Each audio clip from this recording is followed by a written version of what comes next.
first like 3/4 of that. He's just hanging out. Welcome everybody to another episode of Retireholics. All of you here in the room, all of you out there on the internet, thank you for tuning in. We are coming at you live from the Broadridge Fi360. Wait, let me read this. Broadridge Fi360 Solutions Annual Conference 2023 here in Scottsdale, Arizona. I'm always impressed by the creativity of which these conferences name their conferences. It's phenomenal. Yeah, there's a lot that goes into it. We are happy to be back. Thank you for bringing us back again. It means the world. You might know we are missing one of our cast members today. Robe Guy, I know that's who you all came here to see, is not here. He's had a tough day. He's had some family bad news and couldn't make it out. So prayers, positive thoughts. He's fine. Family member of his, not so good. With him, we'd appreciate from the Retireholics community, the 401k community. So for Robe Guy, we miss him. You know what they say. There he is. There's my buddy. Let's go from that very depressing note. Love you, Mark. And on a more happier note, something filled with love. A poem to start off the show. We tend to do that from time to time. So I have... a little squirmy there, Fred. The only question is, how much of a fool are you going to make of yourself? A lot. Yeah. There is no... You get this show. That's why I love you. You might want to scoot just a little bit over. He lives at 675 Beach Sand Road, and 401 is his garage code. Trash cans to the curb on a Tuesday night, wearing slippers and a robe, looking so nice. But how do you know these things, JD? That's easy. I just watch, hidden in a nearby tree. Because we belong together, like a deferral and a match. If he had an itch, I would be his scratch.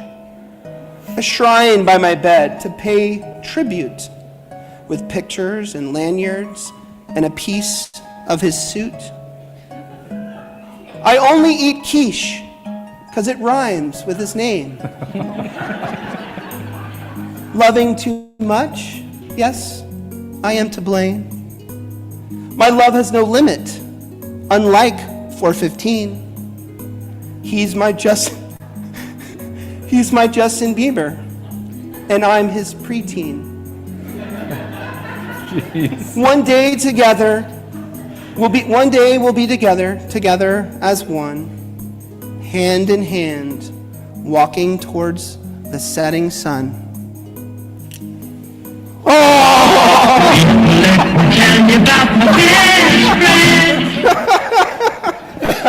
Okay, we're gonna play. We just trimmed the trees. Is so red for you right now. We're gonna play some games today. To listen to. We always play acrosyn, so for all you out there, if anyone up here says an initialism or an acronym, they must drink from a penalty drink. We're drinking Malort. Fred's been on this show maybe 4 or 5 times, I can't remember, but he's never drinking a penalty drink in his life. He just drinks, which is what is our beer of the episode, which is Dos Equis Amber. So, do you think you want to partake from the Malort tonight, or do you want to stay away from that? I'm going to stick with the amber. Okay. Wise decision. So here's what I suggest. If Fred penalizes through acrosyn, you all must drink from whatever you're drinking here tonight, and we'll drink from our penalty drinks. Fair? You go with that? Oh, wait, we have to drink as well? Wait. Let me get this right. If I say an acronym, everybody has to drink? Yes. DOL. You do realize. So we have to drink. We don't have to. There you go. That's one for you, Fred. That's one for you. This is going to run up quickly. We got a fun game planned, a couple fun games planned, and we will be playing Champion of the Audience. So much like our online show where we have Chapter Champion, today one of you will be the champion of the show. And you Grants, get your shit together. You're already talking trash about winning. And you get all the prizes and cash and all that kind of jazz at the end of the show. So how do you win? We don't know. You just got to fucking figure it out. If you say something funny, you're in. Who knows? With that, I mean, you you do need a formal introduction. So, like every show, Justin's going to do the intro of our guest. You all out there on the internet are going to rate him on a 0 to 10, and hopefully he'll keep his job. So Justin, intro our guest. Take it away. Well, this man needs no intro, but for any of you first-timers here, he is the most interesting man in 401k. He's a co-founder and chief content creator for the Fred and Nevin podcast, and BFF to the one and only Roby. Here for his fourth guest appearance, partner and chair of the firm I still can't pronounce, the one and only Fred Reish. And you owe a drink for Best Friends Forever, Yeah, that was hard. because that counts. Let's get right to it, shall we? You didn't come here to watch us banter and do dumb stuff. Let's go to headlines. Brandon.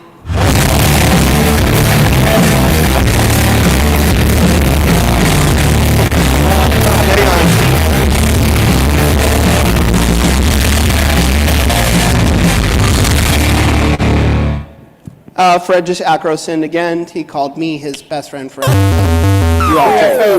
Oh, that's another time. That's three. That's three. Okay, this is a big one. This is a big one. We've got some changes at Retirement Plan Advisory Group and National Financial Partners? I don't know, I'm kind of guessing at that one. National Financial Planners? I'll drink for it. NFP. Our boy Vince G, that counts, because I don't know how to pronounce his last name, and Nick Della Vedova have left NFP. Oh, I'll drink for that. What I do know is that they are now, their roles will be in charge of Retirement Plan Advisory Group and the FlexPath Collective Investment Trusts. Let's not ignore, they were already in those roles. Right. They're just leaving their role, National Financial Plan. Yeah, thank you. And hopefully, I think everyone knows that. Chad, you and I were at the Retirement Plan Advisory Group conference many, many moons ago, and we watched Vince drop this news that they were going to move, not beyond, in addition to the tools that they were giving to advisors, they were now going to jump into the investment game through these collective investment trusts, the FlexPath, which I think were built as target date funds in the beginning and still are. Fair to say. They have others. And what was the reaction of the room of their... It was not good. So imagine there was a whole room full of defined contribution And their investment intros only. were well attended. It was everybody, including all of the sponsors, made it in for Vince's intros every year. So imagine you are an investment provider that pays for this really swanky Lux conference at Laguna Niguel, the Ritz-Carlton, and finding out for the first time several years ago that, no, Vince is getting into the game of investments. It came as a shock. I was in the audience thinking, this will never work. Like, I get what he's trying to do. We knew why, right? They were doing it because they knew they could monetize. Cash rules everything around me. Business. Clean, get the money. Come on, Fred, put 'em up. There you go. Yeah, We knew why, it made sense. but it didn't seem like it was going to work. I didn't think it was going to work. Come today, it's $40 billion in those funds. So clearly he was onto something. Now, this is where I want your input, because we didn't bring you here for nothing. Good luck. Good luck. There were, I don't think one lawsuit. I felt like there was Multiple a lawsuits. few lawsuits, multiple, a few lawsuits It's the same thing. that were accusing them of conflict of interest, kind of self-dealing, and that's not true, not self-dealing, conflict of interest. You've got all these retirement plan advisory group advisors across the country now pushing and selling to their clients these FlexPath funds, which they have built, and these lawsuits came to fruition. We think now that these two gentlemen on the screen are removing themselves from National Financial Partners to solely be in charge of Retirement Plan Advisory Group. It was hard. And more importantly, the FlexPath collective investment trusts. Is that why this is happening? Are you familiar with this at all? No, not with some of the details you're talking about, but first off, anytime somebody starts a proprietary fund, Happens a lot. it's frightening. Because, I mean, an advisory firm does, it's frightening. Because first off, if it underperforms, people are going to say conflict of interest. Secondly, there could actually be a conflict of interest. That is, you can't, as a fiduciary, recommend an investment that you get more money off of. Or if you do now, you can recommend it, but you got to go through the hoops of prohibited transaction exemption 2020-02. On the other hand, if you're discretionary and you manage it and pick it, even the exemption doesn't help you. Bottom line, there's just a lot of prohibited transaction and conflict of interest issues where you're both the advisor to the plan and the advisor to the fund if you're double dipping. Is there, can you draw an analogy here, though, to John Hancock, Voya, who have proprietary target date funds on their platforms? Is it any different for an advisory firm like Retirement Plan Advisory Group and Vince to come out and say, hey, we want a piece of this fucking game. Like, we want to get in investments too. Why does it all have to be you, the record keepers? Like, why is that? Do you feel like that's any different? Yeah, I think, first off, the way ERISA works, the prohibited transaction rules. Ring them up. Sorry, guys, that one wasn't intended. The way the Employee Retirement Income Security Act of Nice. 1974 works. I always wanted to know what that stood for. There's two sets of prohibited transaction rules, 406A and 406B. The B ones only apply if you're a fiduciary. So if you're a fiduciary advisor and you recommend a product that pays you compensation or an affiliate compensation in some other form, for example, management of the investment, then that's a prohibited transaction. And that's why it's different. The record keepers go out of their way not to be fiduciaries. They go out of their way to say, hey, we're just offering you this lineup of funds. You can pick them or not.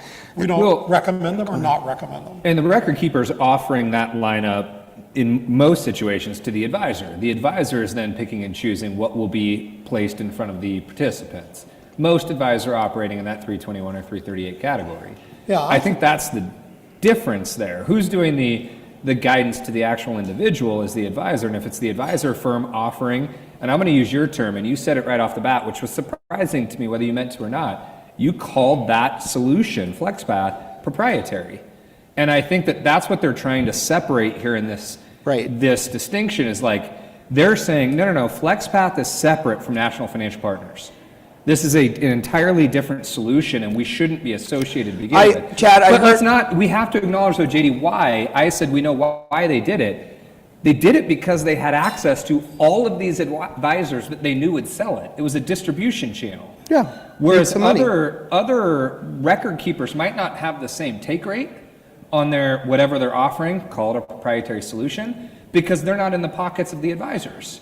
When you're the BD behind the investment advisor, then you're going to be able to get your solution in front of them. You don't have to drink for his mistake, Fred. I'm simpatico. I hear you. Right? Hold on. Why is that such a bad thing? If their funds are performing and outperforming others based on grading criteria, why is it such a bad thing if they are partnered together still? Well, it's funny you say that because when I first heard of FlexPath, what was kind of sexy about it was the Retirement Plan Advisory Group believed in their fund scorecard system, and it was very popular amongst them. They had some 200 plus advisors that used it. And if I understood it correctly, the FlexPath methodology, if you will, was using that same scorecard approach. It was all intertwined. So it really kind of sat alongside it really well, the story. That was a point in our career or our industry where we struggled to grade the target date funds and the different asset allocation solutions out there. It was difficult for people to say this one's better than the other without looking straight at rate of return.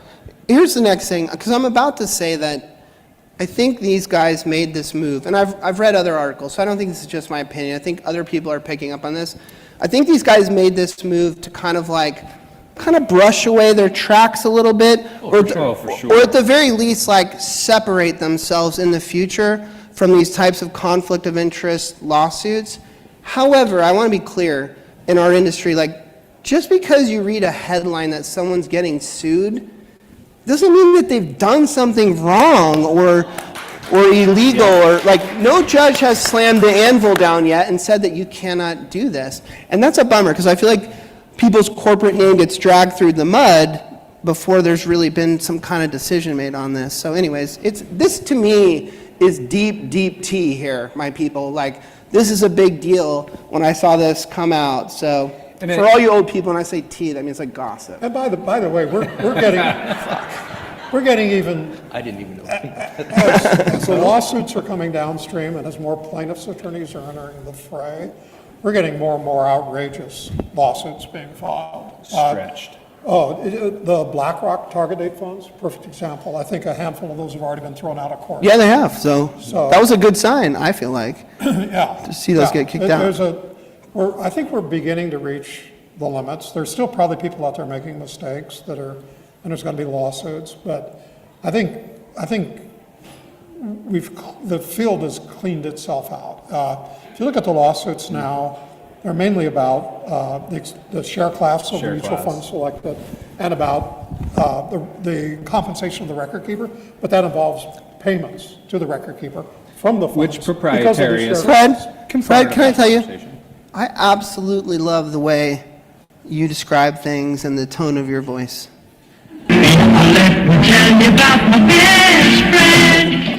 With that, It's fair to point out to Justin's thought, though, proprietary doesn't mean bad. Let's make sure we're on that same page. Like, if the record keeper is going to give a discount for using their stable value or their target date funds, and those target date funds and that stable value is a positive solution, and it's a good, reasonable investment, a prudent investment for that core menu, go for it. Take the discount you're going to get. I have no issue with that. yeah. Proprietary is not necessarily bad. Just my favorite saying about that is that every mutual fund out there is proprietary to somebody. True. And if you're going to say I'm not going to pick anything that's proprietary to anybody, Good luck. then you're not going to pick any investments. So it's really, but going back to what you said earlier about the conflict of interest and the advisor being independent, if the advisor is independent, is really using their best objective judgment to pick good investments for the plan, then that's the system right there. That's what makes it work, and it's not whether a fund is proprietary or not. I love when you guys, you ERISA attorneys, I'm going to drink for that. But I don't know why I said, give us like the black and white of like the law, but the reality is in the real world, that's happening all the time. And you say that, but proprietary is like a big deal, and it's going to continue to happen. But what I think we should watch out for is we had the founder of Guideline, on our show like 4 weeks ago. I used to talk so much shit about that company, like nonstop for the last few years, and I thought they were also going to fall flat on their face. In slightly less than 8 years, they now have 40,000 retirement plans. Small plans, I think $8 billion in assets under management. 90 million in but revenue. it's hard to not see the success they've had with 40,000 in 7 years. And they don't play the proprietary game. They play the old Vanguard Colt game, and slap those in. And so we need to be careful as an industry if we continue to push harder on other sources of revenue within our own hen house, so to speak, there's going to be others pointing the finger at us. I want to pivot a little bit because I read something literally today from you. And you scared the shit out of me because you said, look, yeah, the lawsuits are kind of settling down, but someone asked you about like how low they might go. And you threw out like a $50 million plan size number, and you said something to the effect of that, oh, well, maybe there'll be these kind of like more ambulance chaser, you didn't say that, but attorneys out there that would copy and paste some kind of lawsuits and actually go after a $50 million plan, which I had never thought of in my life.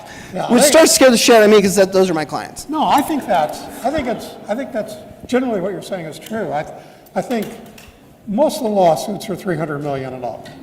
For obvious reasons. Dropping down to like a $100 million level. I just had a conversation with a client about, where they should draw the line for certain of their practices, taking into account the specter of ERISA litigation. And we sort of agreed that a good practical line was 100 million. Drink, everybody. Bring them up.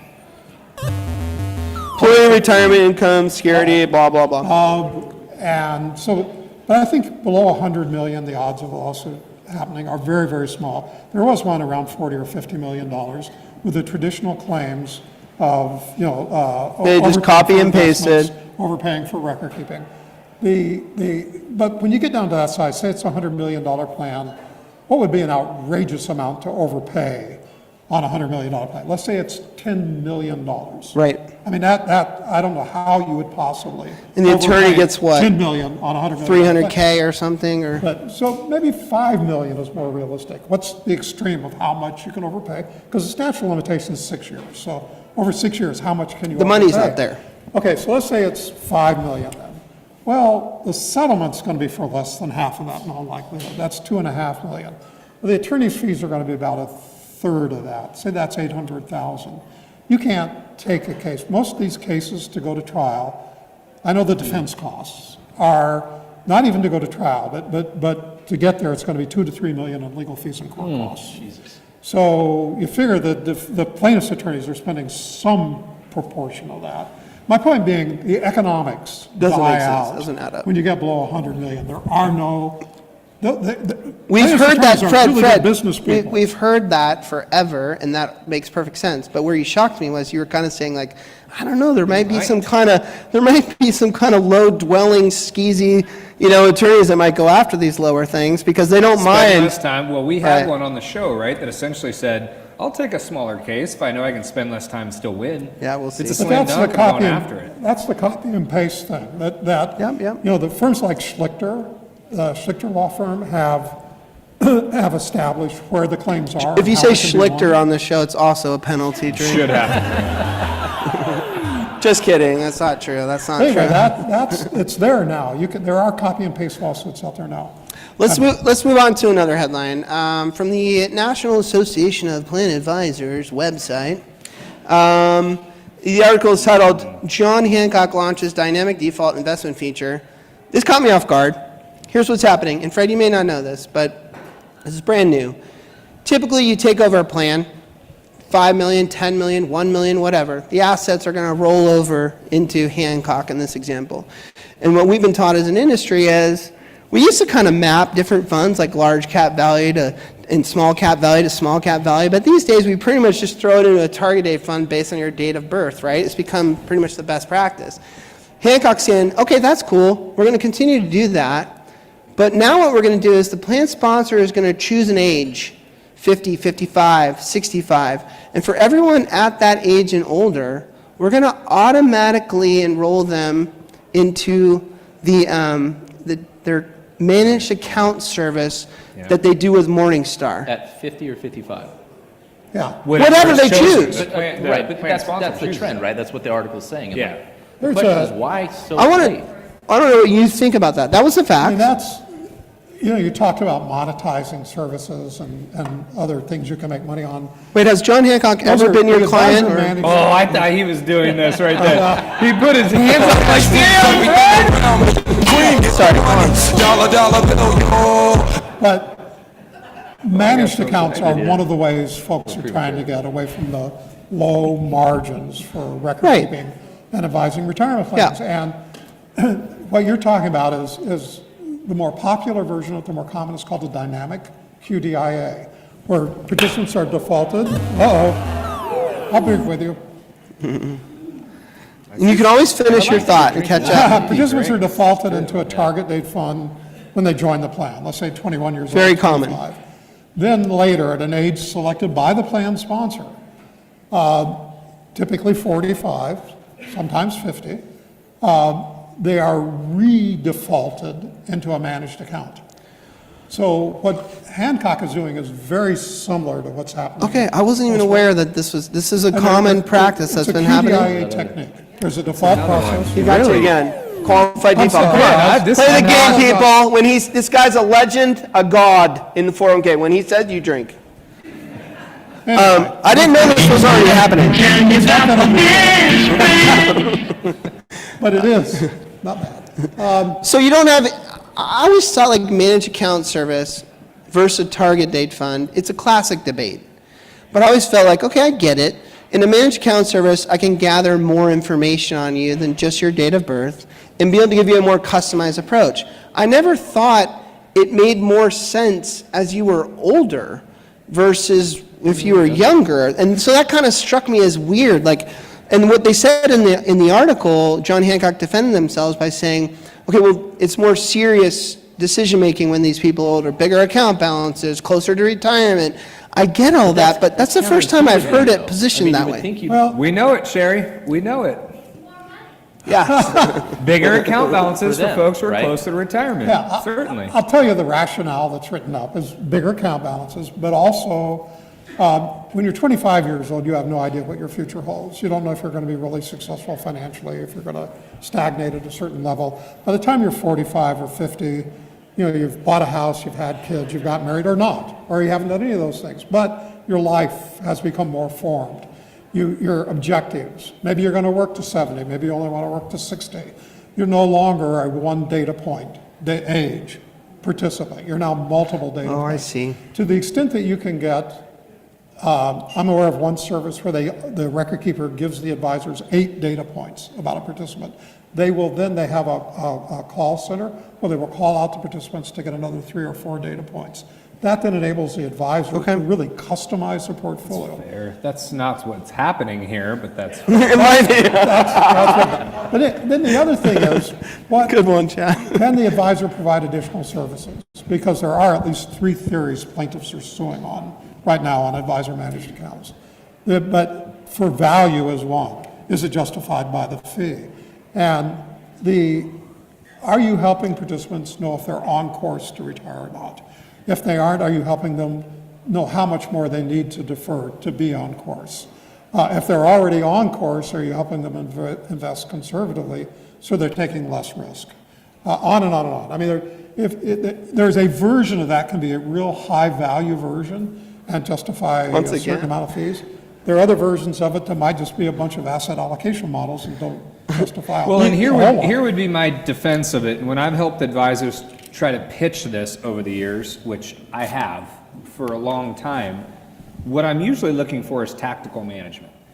And I think whether you have data points or not, if you're saying that someone's within 5 years of retirement or 8 years of retirement, whatever threshold the plan sponsor states, and you as a managed account service are going to go in and change their equity exposure based upon where the market is and their age, that could be worth the cost, because we believe heavily in the target date fund world and the asset allocation world. I'm different but than it's you. not tactically managed. Chad, I don't even need the, Everybody's in the same mix. I don't even need the If it's tactical. identical, I agree. That is a lower value proposition Yeah. in terms of the fees it would justify. I don't even need the tactical. I'm totally okay with just the more data points, which, by But the you way, have to leverage the more data points, and they're doing this at scale. They're not leveraging first the of more all, data points. Justin and I kind of dug it up to look at where Hancock is, and it's a scale based on how much money you're putting into it.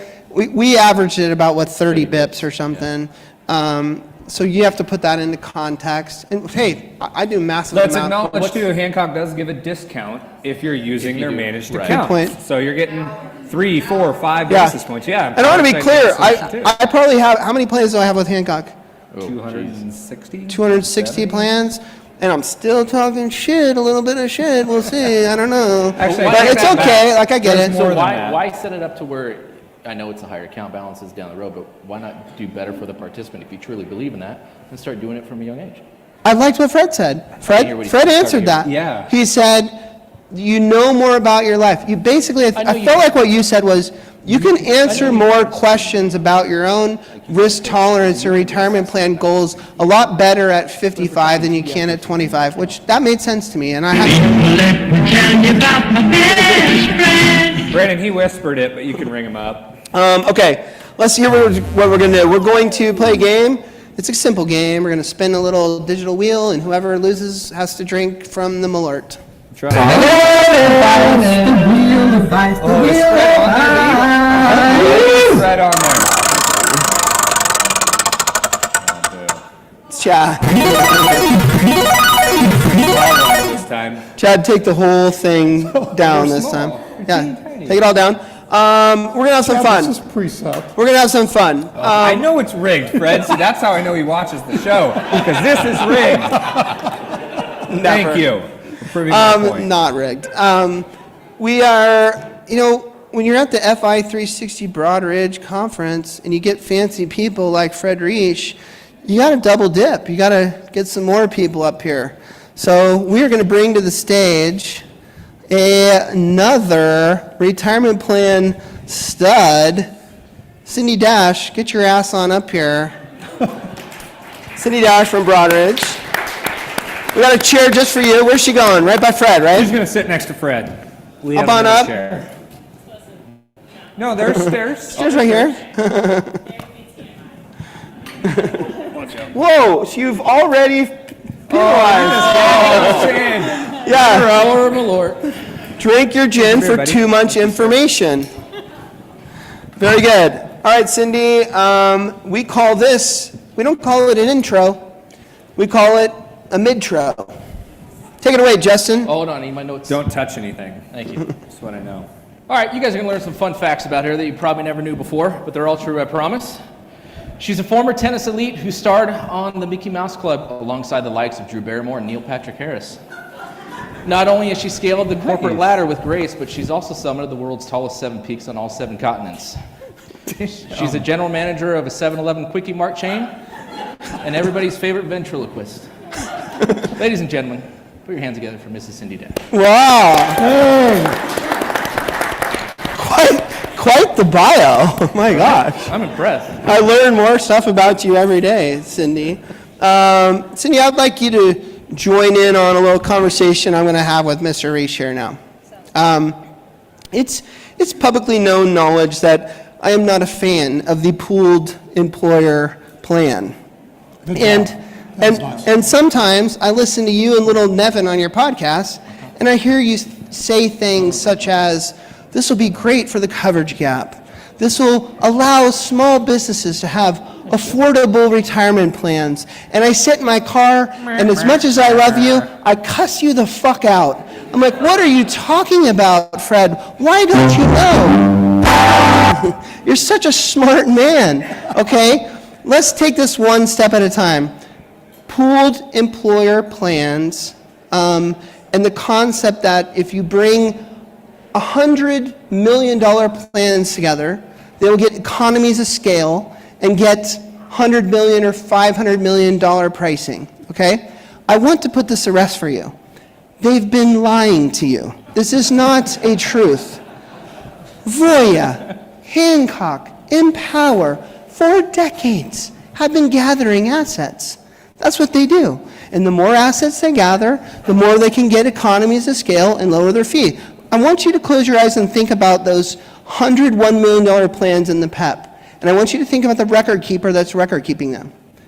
Oh, yeah, I got a drink for that. I'll get it. It's still 100 human resources people. It's still 100 contacts at those clients. It's still the same participants. Tell me where the record keeping job has somehow changed. Like, where is this economy of scales? And let me one more time to get hard on you, and I apologize because I love you. I've looked at a lot of pooled employer plan proposals. That was good.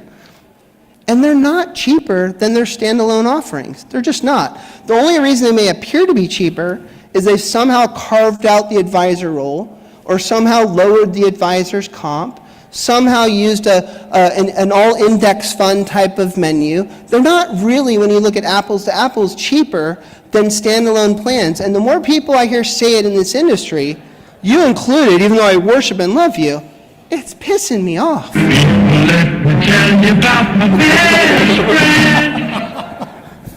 It's getting dark. Does that make sense at all? Yeah, no, I have heard from a number of people, since you're insisting that we be practical, that there is little, if any, savings on the Right, administrative thank you. side. Okay, And good. that's, even your good buddy Pete Swisher. You're right, you're right. And Jason Roberts agree to that, yeah. My hope is if there are savings, that if some of these plans can accumulate hundreds of millions of dollars, that they'll be able to get low-cost share classes. That's where I think there might be some savings. Fred. Also, I think that every Tom, Dick, and Harry is starting a pooled employer plan. True. I did that for you all right now, and I bet you that within 10 years, we're going to see a roll-up of the industry. I just can see that coming down the line. There are far too many of them. Or they'll just die on the vine and, plans will terminate within them. Cindy, I know. I think it's a tool, though. It is a tool that will be appropriate for some people and not appropriate for other people. And having said that, I think there will be good ones and bad ones. So I don't see it as a panacea. I don't, it's not just like go sign up with it. There's a space for them, is what you're trying to say. Yeah. There's a fit in some walks of life. The problem, I think, that JD has referenced numerous times too, is that they were set out to solve the coverage gap, that they were going to bring down costs, which is what we read in the article. Who put this in place? It was Washington.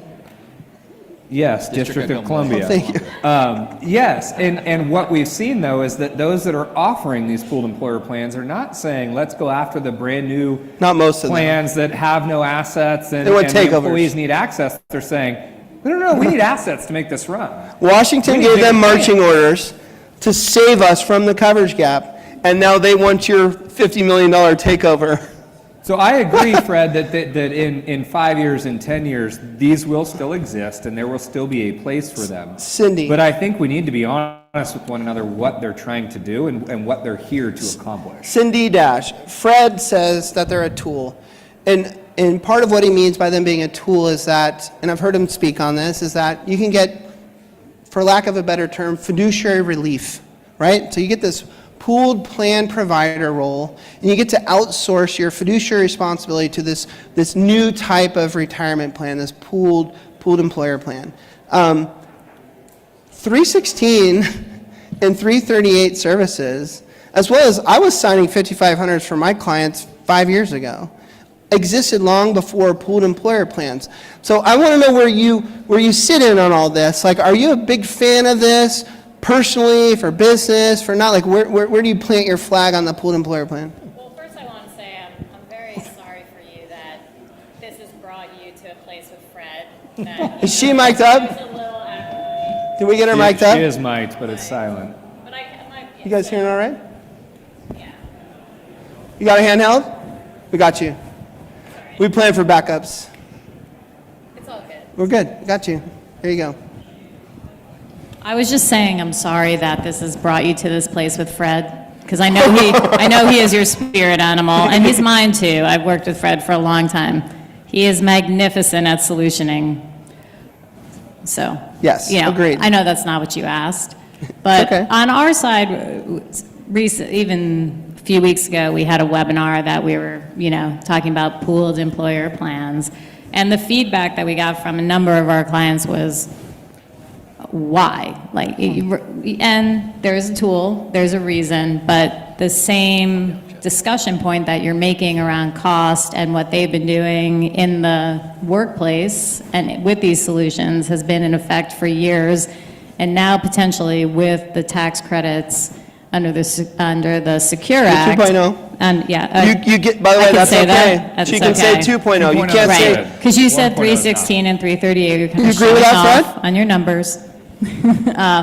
That there's actually ways to utilize those tax credits, and that's being overlooked, and so they're not so much where I stand, but a lot of our clients stand in the position of, we've been doing this for a long time, we can do this at a different cost factor. The fiduciary side, I'm going to leave to this guy. He's still your best friend. Yes. And he's, I agree with the DOL, with the Department of Labor. Sorry, drink. You all have to drink. no, you have to drink your Oh, gin. you're good. You don't have to drink for Did you Cindy. guys see I have this like party glass here? Tell me you're going to go after This the is Malort, so though. great. I love a Malort. I No, had it last time. Cindy, thank you. I mean, obviously, I love that you. By the way, if you went to college and you had Everclear, this is worse. Yeah, right. Just letting you know. This is so much worse than so much worse. By the way, Yeah, Secure 2.0 is not an acronym. I know. Yep. Yep. That's what Secure we. is the literal name of the That law. was so bad. You know where I learned that? I'm You know where I so learned sorry that? for you. We've It's been so bad. we've been implementing that on our Thursday night For shows LinkedIn, I just drooled. forever, Fred. And I learned that on the Nevin and Fred podcast. Just wait. So, thank Give you. it 2 or 3 minutes. I mean, one thing on this, the whole issue of,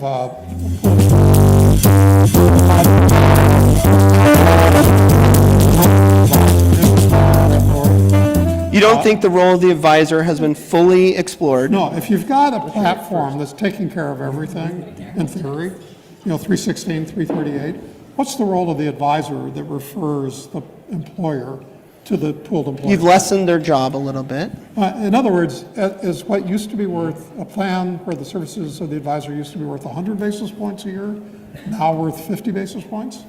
I mean, again, Yeah. you can have a robust role worth more, but what's the role of the advisor? What's their contract with the employer? And that's been part of our issue with this space, is that we obviously have built, JD and his dad have built a business for 50 years now off servicing the advisor. And that concept of cutting out, that's where the pooled employer plans are creating cost savings, is most of them are minimizing the role of the advisor, minimizing the role of participant education and engagement, minimizing the role of investment selection, minimizing the role of understanding your client and putting everybody into a pool. That, to me, is an issue. It's the main reason why I put up such a stink. Happy birthday, Jason. You little Birthday, Taylor Jason. Swift fan, you. It's the main reason why I kind of wave the anti-flag and I get so upset about it.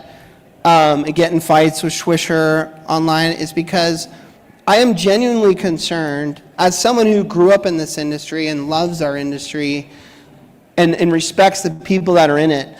I'm afraid that if we try to sell low cost, you don't have to do anything, you don't have any responsibility.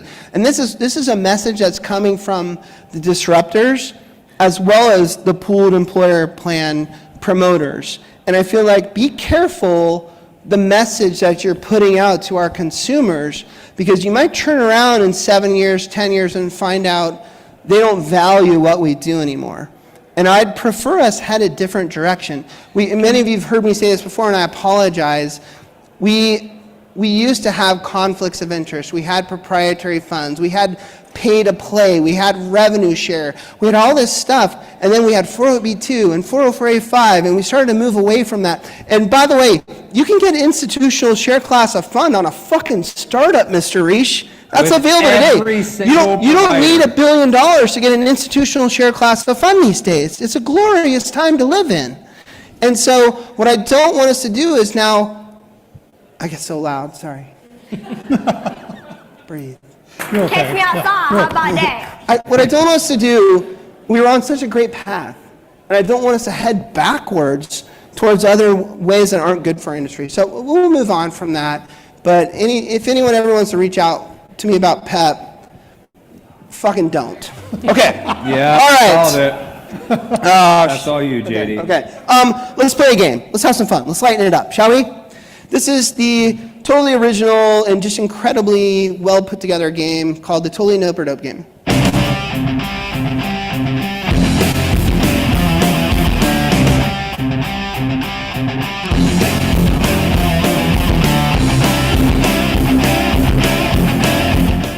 All right, the way this game works is I'm going to give you something very pop culture-y, not 401k, and you've played this game before. You've got to help me. You both You want Cindy to go first? Oh, you both played it, yeah. Yeah. And you'll give me You can phone a friend. Is it dope or is it nope? And then what we would all love is a reason why you feel this way. I flew from, I was in Denver yesterday, and I flew here. I live in San Diego, but I was at a wedding. I flew here this morning, first class, of course. I don't fly fucking coach. No, how dare you? And I was in 1B, dude sat next to me. It wasn't flip-flops he was wearing, but it was like sandals, open-toed sandals. He could use a little grooming, I would say. But Coming from you, that's rough. nope or dope on sandals on the airplane. Cindy, you first. Nope. I'm with you. I do not need to see your toes, and the dirt that you're bringing on along with COVID, and let's place it in first class, he probably stretched out. Did he put it up on the side and No, showed he his just kind toes of, in the dirt? he just fell asleep with a little, Yeah, But- right, exactly. Fred, you I'm with travel a Cindy. lot? I'm with Cindy. Okay, you're saying, All the way. you're nope on the No. open-toed shoes. I don't care what you two people think. What? Hey, I'll ask you guys on this one. Fred, he's stripping off his shoes. All right, like I mentioned, I was at a wedding. You guys, It shouldn't. I was at a wedding last night, and my sister-in-law shared with me something that shocked me. I mean, absolutely shocked me. So the question is, nope or dope? And unfortunately, we're going to you first, Fred, even though this is not your area of expertise. Breastfeeding someone who's not your child. What? What? One more time? I learned at the wedding that say that my again? wife's sister breastfed my nephew that is not her child. Why are you bringing family drama into this? I'm not really up to speed on breastfeeding. All right, we'll pass. We're going to go to Cindy. We're going to go to It's Cindy. an overwhelmingly nope. What? It's an overwhelmingly nope. Are you sure? I mean, Brandon told me that this happens in many Sherry seems like cultures. she wants to answer. Really? Sherry? Thank you. This is But not do a you crazy directly thing. breastfeed as a wet nurse, or do you pump and deliver? Because my wife donated, but I don't feel like you actually nurse Cindy, somebody else. do you have a feminist vote on this? I'm hearing that I'm wrong. They caught me off guard, but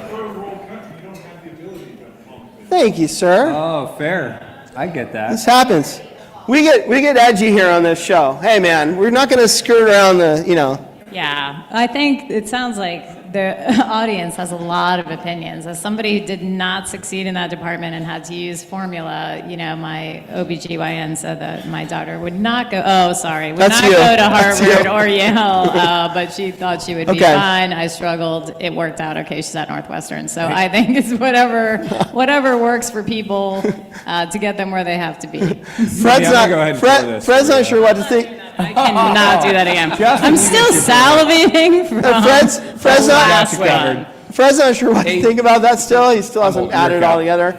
Good with, ERISA law, I'll drink for that. Not so good with breastfeeding. And this might be the last time Fred's on the show, so soak it in right now while you can. Last one. I'm going to go to you guys down here. Take you guys off the hot seat. whoops, sorry. I don't know why. I was feeling spunky today with the nope or dopes. You can stay over there. I don't want any more. Kissing your own kids on the lips. Chad? Is this a thing? Is this a show Why of do I love? feel like this was positioned Is this a directly show at of me? love to your 6-year-old son? Is this okay? I mean, on the lips. I'm going to say age dependent. That's what I Fair enough. And then say no. But my son loves to kiss me on the lips. He does. He does. He runs at me and he grabs my cheeks and pushes them together. And Hey, Tom Brady is and I'm gonna famous soak for it this. up. I That's enjoy where it. I thought you were going with this. Was Tom I Brady's enjoy famous it. for this? I really do. But I'm going to say no because my daughter, who's much older, if that happened, I would feel really awkward in front of her and her friends. That's not cool. Well, of course. But you're So- saying there's a place for it. I'm saying there's an age for it. I've got 3 kids. They're all out of the house now.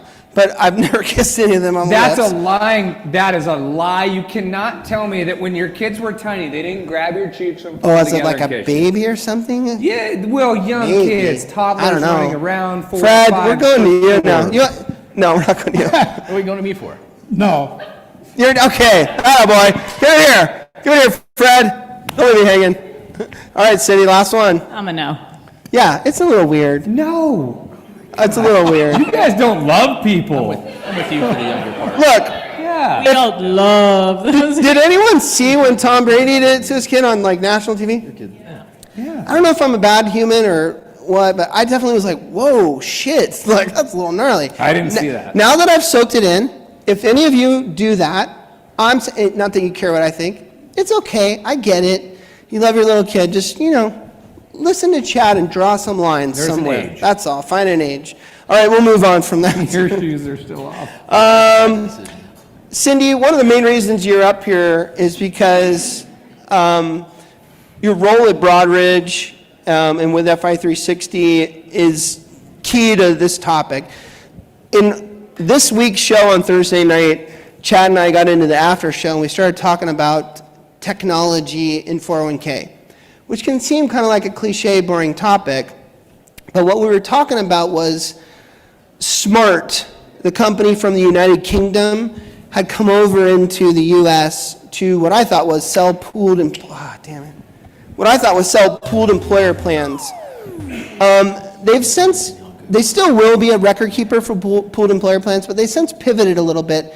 And what they are now saying is that they're offering technology to other record keepers. They did a deal with Transamerica where they're offering the technology. I'm probably going to get this wrong a little bit, but just think for fun, like technology. What does that mean? A quicker, more digital onboarding process that apparently A more integrated wellness solution. Whatever. There's a bunch of them. But my point is, I come from Fred's world, the old school world of Nationwide Financial builds their own widgets, Principal Financial builds their widgets, same as Voya, Empower. Are we in it? Are we already in and starting to get into a different space where, no, we're going to snap on other things and make partnerships with other technology companies that maybe are from within our industry or maybe outside of our industry? No, I appreciate the question because I think Fred was starting to feel bad that I came up here and you've been asking him about breastfeeding and other things. So thank you for taking it back to a topic that is good because I do appreciate that. But yes, so to answer your question, I think this has been good. And I know because we work with a lot of different providers that this has been going on for quite a while, and it really is an opportunity for firms to get to market faster and basically private label the system for when you the record help keeper. the dumb surfer, when you say firms get to market faster, you mean building it yourself can take time, money, energy, and why not just buy it somewhere else or partner somewhere else? Partner somewhere else, like firms like Broadridge, and we all know that you're far from dumb, and I do appreciate that, but I would say it's more of looking at it to the point of on the wealth platform side where we've seen, and that's what you're talking about, the Drive Wealths, firms of, There's all kinds of them these days. Really, the way in which individuals are looking to get advice is changing, and to get access to investments on the digitization side that you heard about and democratization, so access to those systems, it's easier to rely on systems like Broadridge and partner. A lot of these institutions that you just named have 35 or 40 different record-keeping systems that they acquired along the way, and so that technology is far from integrated. It's not well That's suited. an interesting point. It's not well suited for snap-on technology type stuff. No, that's why it's easier to say, okay, but when they make that decision and they're going down that path, I think it's super interesting to think about data and how data gets parlayed into those systems. Whose data is it? How you think about going forward and the partners you work with. And so as I look out to the landscape, I see a lot more of that happening, especially as there's that convergence, and we talked about this in retirement and wealth. And more of these larger institutions are really going after that individually. I'm going to say it. I didn't expect to hear it, but I heard two rams butting heads there, which is who gets access to the data. And in the world we've all lived in, it's the record keeper that usually accesses the data and leverages the data. But in this scenario, if we're talking about wellness solutions or some of these snap-on technologies, they want access to the data as deeply as the record keeper does, because there's so many different solutions that can be offered. So maybe, and this was the debate we had on Thursday, and I fought JD going, I don't think companies are being created to sell like they once were when we started in this space. They were being created to be bought by Broadridge. They were being created to be bought by Nationwide. And I fought him saying, I don't think that's the case anymore. They want to sit siloed as a solution, as a technology. To partner with all of those companies. But maybe if they're wanting access to the data, that reinforces my point even deeper that, yeah, they want to be siloed because they want to start leveraging other tools to sell to these participants. Access is the key. If anybody disagrees with that, I think we're not in the same industry. Access to the participant is the key that everybody is searching for right now. And who's Well, going to they're get it? And No, we're wait. trying to get Deep. the individual retirement account at the end of the day. And so that connection, that's where I think more of these systems, and the reason why the pure record keeper and being interested in record keeping and the longevity of that is changing and moving more towards a technology-based solution that we talked about This is because of good. that. This is good shit. This is interesting. If I'm coming from understanding her this, of all people, she's too. well. Of That's course, our her- point. Is we really are serving everyone, and that we don't have a stake in it. And we love the record keeper, we love the asset manager, and so This was not kumbaya. I planned. could be your best friend if Fred wants to give that up. This I was- heard that. I want to be clear. I want to be clear out there on the internet. Too. This was not planned. I didn't even feed you anything we were going to talk about. No.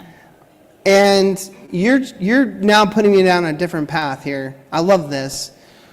Broadridge, because it's almost like, for lack of a better term, like almost like open sourced in a way, like you're just this kind of independent record keeper that is much different from Avoya, Nationwide, and Empower. And I wasn't trying to do an ad for you.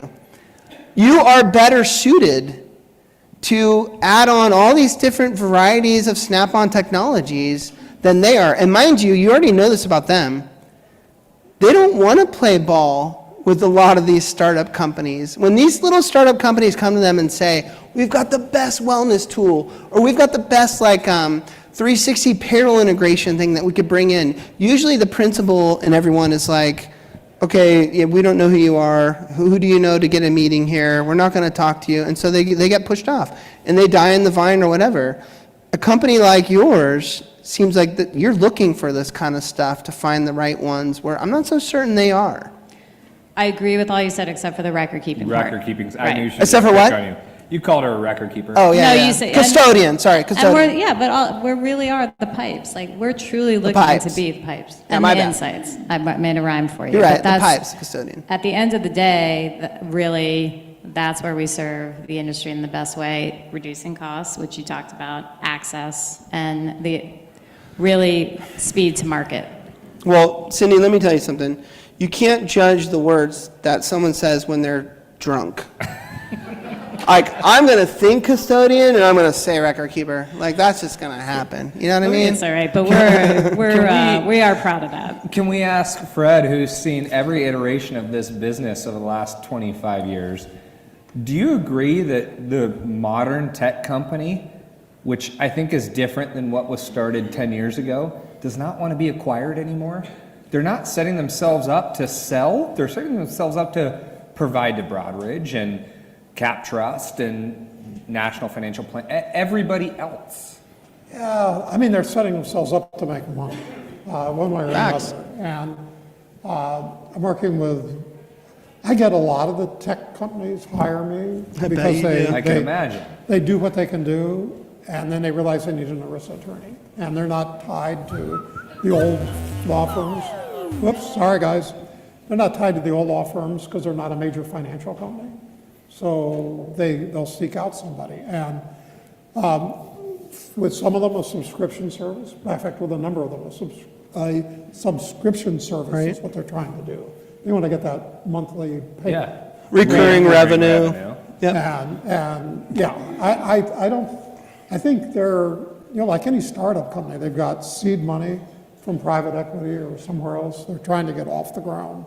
They're trying to develop a product that, that is going to make a lot of money. I don't think they're even thinking 20 years from now or 15 years from now.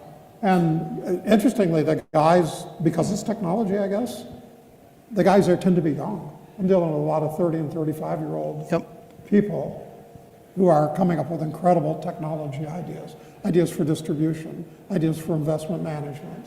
Many of them from outside our industry, right? Yeah, I mean, that's the hard Oh yeah, part. they're not ERISA people, not the ones that are hiring me at least.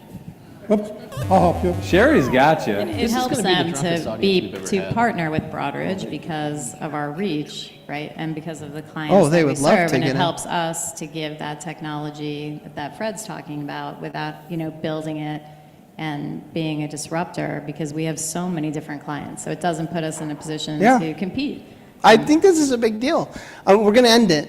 But I really feel like, and I'm not trying to make a big moment here, because I really feel this genuinely, I feel like there's a shift And Agreed. we might look back in 5 years, 7 years, and be like, what you and I kind of dealt with the last 30 years is changing. And there might be some other companies ready to deal with that. So I'd love to talk to you more later over a beer or something about all that. That's really interesting to me. Just real quickly on that, in the last week, two major financial institutions have approached me about putting together a team of lawyers for digital engagement. Yeah. That's corporate speak. I love that they know enough, at least, these To go after disruptors Fred. to find Fred Yeah, Reish. for sure. Like, I would think they'd be like, who? But that is, I mean, we're getting more of that. But I'm agreeing with you. I do think that it started maybe 4 or 5 years ago, and a lot of it's just percolating up to the surface now. But there's a lot of work going on with technology that's going to really change our world. We're due for it.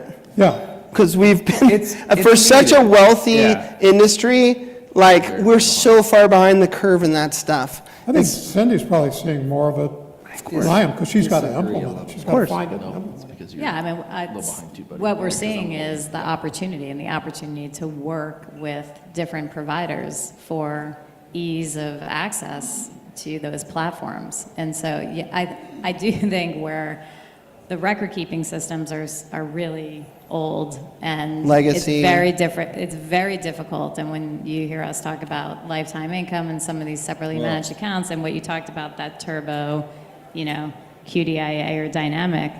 Sorry. There we that's all right, go. not you. I'll leave you with that. Someone has to deliver that.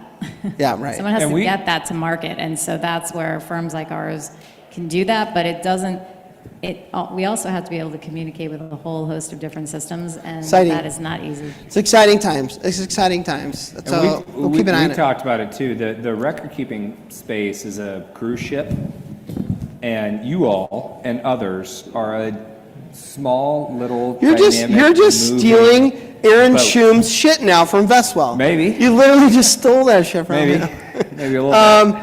Look, we were going to do Audience Champion. But to be honest with you, you guys really, like, I can't pick There was anyone. one gal that was awesome. Here you She go. left. Okay. Oh, well, she's gone. So if you want to get some Fred Reish, Great. He was good. Fred Reish is my spirit animal merch. You can come on up and talk to Chad, and he's got a few trivia questions for you on Fred. If you get it right, you can have some free merch. We will also be here tomorrow, kind of hanging out by the Broadridge Lounge. Come play some games with us, hang out, talk 401k if you want to. I was gonna say, let's talk 401k. Yes. But first and foremost, I want to thank you all for hanging out and staying here in our little creepy room. We appreciate it. I want to thank this guy, the absolute coolest, gnarliest dude in 401k, Mr. Fred Reish.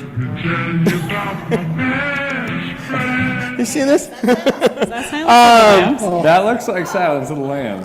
Yes, and Cindy, thank you for having us back. Thank you to you, Faustino. And this might be our last year. I'm okay with that. I know we talked about breastfeeding, so I will take my medicine. But thank you for having us. No, it's always great to have you guys. I echo your sentiment on Fred. He is magnificent when it comes to solutioning and partnering with us. So, he's not my best friend, but, I think he's up there. I thought you'd have a song He for can only us. have one best I thought you friend. might have a sequel to the FYI song. If you tune into Thursday nights, the songs have been getting pretty bad lately. So we've kind of moved on from that for the time being. And then you guys out there in the internet that are tuning in via Twitter, LinkedIn, YouTube, you little fucking freaks. It's a Sunday night. Go home, spend time with your 7 o'clock. families. Jesus Christ. Love you guys. We are the Retireholics. We're changing the retirement plan industry one beer at a time. And thanks for tuning in.